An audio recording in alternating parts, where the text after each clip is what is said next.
షాకింగ్గా అనిపిస్తుంది. అంటే పొలిమేర చూసిన తర్వాత ఈ టైప్ ఆఫ్ కథలకి కామాక్షి గారు సూటబుల్ అని చెప్పేసి అనిపించింది. అయితే ఇందాక నరేష్ గారు మాట్లాడుతూ ఈవిడ చాలా ఆస్పెక్ట్స్లో ఉన్నారు, అసిస్టెంట్ డైరెక్టర్ అన్నీ చెప్పారు కదా. ఫస్ట్ కథ మీ దగ్గరికి వచ్చినప్పటికే ఐ నో అనిల్ గారు మీరు ఫ్రెండ్సే కాబట్టి మీకు ముందే కథ తెలిసి ఉండొచ్చు. అంటే ముందే మిమ్మల్ని హీరోయిన్ అని అనుకున్నారా, లేదంటే ఇంకెవరినన్నా అనుకుని లేదు ఎవరు వర్కౌట్ అవ్వట్లేదు మనకి, లేదు విల్ గో విత్ యూ అని అనుకున్నారా అంటే ఏం చెప్తారు? చాలా క్వశ్చన్స్ అడిగారు ఒక క్వశ్చన్లో.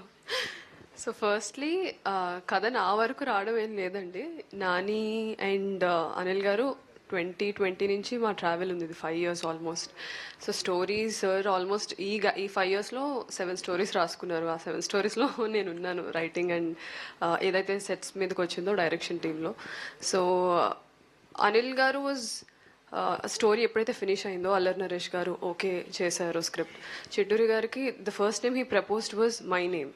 అండ్ చిట్టూరి గారు ఆల్రెడీ యాజ్ అ పర్ఫార్మర్గా నా ఫిల్మ్ చూశారు పొలిమేర, మీరందరూ కూడా చూశారు.